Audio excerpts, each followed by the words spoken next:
అద్భుతమైన సినిమాలను మనకు అందిస్తూ వచ్చారు. 18th మరో బ్లాక్ బస్టర్ని మనకు అందించబోతున్నారు. Hi sir.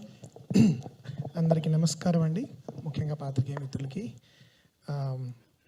నేను చెప్పదలుచుకుందంతా కూడా కృష్ణప్రసాద్ గారు చెప్పేశారు.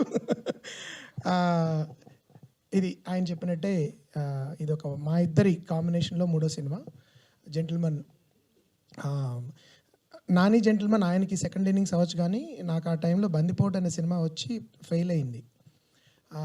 ఆయన ఇచ్చిన అడ్వాన్స్ నేను రిటర్న్ చేసేసి, ఇప్పటికీ మీరు ఇంకా సినిమా చేయదలుచుకుంటున్నారు నాతో అని అడిగినప్పుడు, లేదు నీతో నేను చేయదలుచుకుంటున్నానని చెప్పి ఆయన నన్ను నమ్మి జెంటిల్మన్కి మళ్ళీ నన్ను పిలిచారు. సాధారణంగా ఆ టైంలో ఆయనే కొంచెం చాలా లోలో ఉన్నారు, కష్టాల్లో ఉన్నప్పుడు ఎందురా బాబు ఫ్లాప్ డైరెక్టర్తో సినిమా తీయడం అని అనుకుంటారు సాధారణంగా. ఆయన అలా అనుకోలేదు, నమ్మారు. ఆ నమ్మకం అప్పటి నుంచి ఇప్పటివరకు మా రిలేషన్షిప్లో మేము చేసే సినిమాల్లో అది కంటిన్యూ అవుతోంది. సో ఒక జెంటిల్మన్ లాంటి వైవిధ్యభరితమైన థ్రిల్లరు, తర్వాత సమ్మోహనం లాంటి ఒక బ్రీజీ రొమాన్స్, తర్వాత మళ్ళీ నేను కూడా చాలా రోజులు నేను లాస్ట్ ఇయర్ చేసిన కామెడీ అమితుమి 2017, దాదాపు ఒక 8 ఏళ్ళు అయిపోయింది. మళ్ళీ చేయాలి, ఒక మంచి కామెడీ చేయాలి, నిజంగా సకుటుంబ సపరివార సమేతంగా అని అంటూ ఉంటాం కదా మనము, సకుటుంబ పరకుటుంబంతో కూడా వచ్చేలాంటి సినిమా కూడా చేయాలి అని అనుకుని ఈ సారంగపాణి జాతకం ఇది ఎప్పటి నుంచి నేను చేద్దాం అనుకుంటున్న కథ. ఇది నాకు చాలా ఇష్టమైన స్టోరీ ఇది.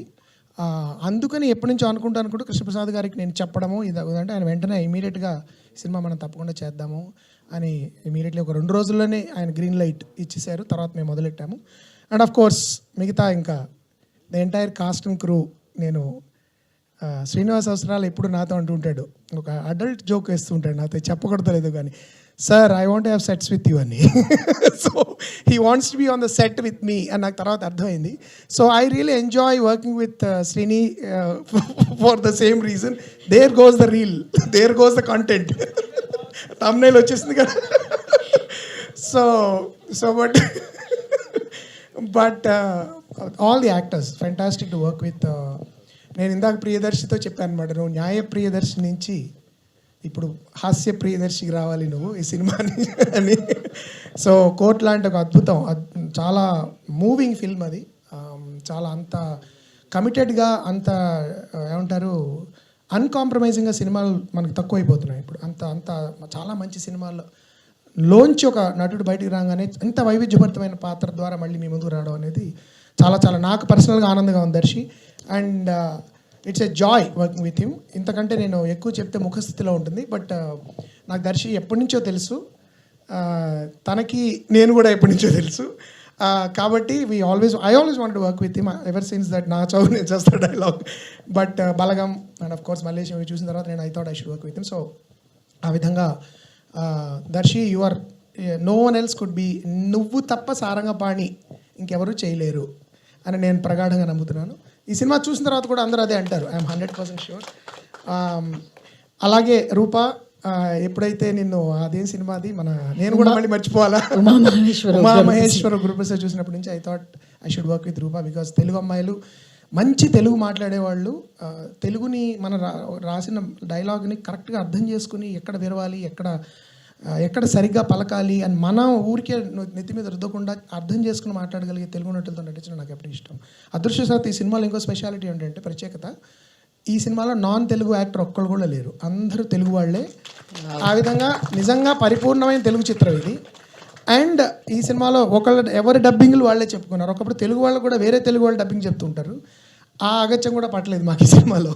సో అందరూ చాలా అద్భుతంగా వాళ్ళ డబ్బింగ్స్ వాళ్ళు చెప్పుకుని ఆల్మోస్ట్ ఇంక్ సౌండ్ అంతా న్యాచురలిస్టిక్గా వాళ్ళు ఈ సినిమాని చేయడం జరిగింది.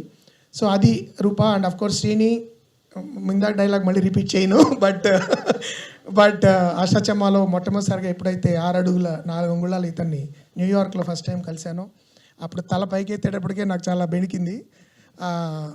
సో అప్పటి నుంచి ఇంకా అంతకంటే ఎదుగుతున్నాడు తను, రచయిత కింద, దర్శకుడు కింద. It's always Joy to work. And చాలా కొత్త పాత్రలో ఈ సినిమాలో కనబడతాడు. ఇప్పటివరకు ఎవరు అలాంటి పాత్రలో శ్రీని చూడలేదు నాకు తెలిసి. And of course the other actress, of course Nivitha.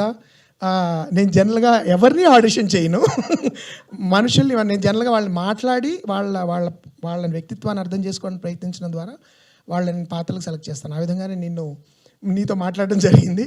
తర్వాత అఫ్ కోర్స్ అశోక్ కుమార్ గారు ఎప్పుడు నాకు శ్రీని చెప్తుంటాడు, సార్ ఒక్కసారి మీరు అశోక్ కుమార్ గారితో పనిచేయాలండి అని ఐ రిమెంబర్. సో ఎప్పుడు నా సాధారణంగా చాలా ముందుగా సెలెక్ట్ అయిపోతాయి క్యారెక్టర్స్, సెలెక్ట్ అయిపోతారు యాక్టర్స్. కానీ కొన్ని కారణాల వల్ల ఆఖరి నిమిషంలో నేను అశోక్ కుమార్ గారిని అప్రోచ్ అవ్వాల్సి వచ్చింది. ఆయన కూడా ఆయన ఎంతో మంచి హృదయంతో వచ్చి ముందుకు వచ్చి చాలా అద్భుతమైన పాత్ర కూడా చేశారు ఈ సినిమా. It's gonna be one of the highlights of the first half ఆయన scene. So of course and our influencer Sameera భర్త, నేను కేవలం తన రీల్స్ చూసి తన్ని ఒక పాత్రకి చెయ్యి, యాక్చువల్లీ ఆ పాత్రకి సమీర అవసరం లేదు, చిన్న పాత్ర అది, but it has to shine. చాలా మంచిగా తెలుగు మాట్లాడగలిగే వాళ్ళు రావాలి, ఒక రకమైన కాన్ఫిడెన్స్ ఉండాలి అని చెప్పి నేను సమీరాని అడగడం, తను వెంటనే వచ్చి తప్పకుండా చేస్తానండి ఆడిషన్. నీ audition your reel only for your auditions. And Pradeep, wonderful to work with you.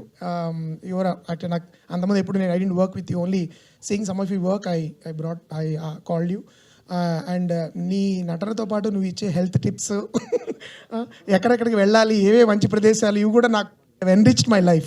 So it's a great experience అండి ఈ సినిమా. నా దృష్టిలో ఇది కృష్ణప్రసాద్ గారు కూడా సరైన నిర్ణయం తీసుకున్నారు. ఇది సమ్మర్లో రావాల్సిన సినిమా. ఈ వేసవిలో కరెక్ట్గా పరీక్షలు అయిపోయి హాలిడేస్ స్టార్ట్ అయినప్పుడు నేను ఇందాక అన్నట్టు సకుటుంబ సపరివాత పరకుటుంబ పరపరివార సమేతంగా అందరూ రావచ్చు ఈ సినిమాకి. అండ్ అన్ని ఏజ్ గ్రూప్స్కి కూడా, అంటే ఒక మిడిల్ ఏజ్ గ్రూప్స్ కానీ, లేకపోతే పెద్దవాళ్ళకి కానీ, లేకపోతే యంగ్ జనరేషన్, జెన్జీలు, జెన్ ఆల్ఫాలు అంటున్నారు కదా, అందరి జనరేషన్స్కి, అక్రాస్ జనరేషన్స్ అందరికీ నచ్చే ఆరోగ్యకరమైన మంచి ఒక యాడెడ్ బోనస్ ఏంటంటే మా సినిమాలో మంచి కథ కూడా ఉంది. సో ఆ కథలో పాత్రలు, ఆ పాత్రలకు సంబంధించి వాళ్ళు అలా అనుగుణంగా వాళ్ళు ప్రవర్తిస్తూ ఎలా హ్యూమర్ని జనరేట్ చేస్తారు అనే ఒక చాలా మంచి అన్ని రంగరించి చేసే అవకాశం వచ్చింది నాకు ఒక దర్శకుడి కింద, రచయిత కింద కూడా. So once again I thank all my team, my cast and crew. And ఈ సినిమా ప్రేక్షకులు కూడా నిస్సంకోచంగా మీ పిల్లలకి కళ్ళకి చేతులు అడ్డం పెట్టక్కర్లేదు ఎక్కడ కూడా. ఈ సినిమాలో అంత హాయిగా కూర్చొని మీ ముసలి అందరినీ తీసుకొని హాయిగా చూసుకోవచ్చు. సో అందరూ దయచేసి ఆన్ April 18th ఈ సినిమాకి తండాలుగా తరలొచ్చి మా కృష్ణప్రసాద్ గారికి, ఆయన ఇందాక చాలా కాన్ఫిడెంట్గా చెప్పినట్టే, ఆయన నమ్మకాన్ని మీరు వమ్ము చేయడమే కాకుండా సొమ్ము కూడా చేయమని నేను మనస్ఫూర్తిగా కోరుతున్నాను. And on April 18th see you all in theatres. Thank you sir. Yes, ఇప్పుడు మన తెలుగు అమ్మాయి రూప గారిని స్టేజ్ మీదకి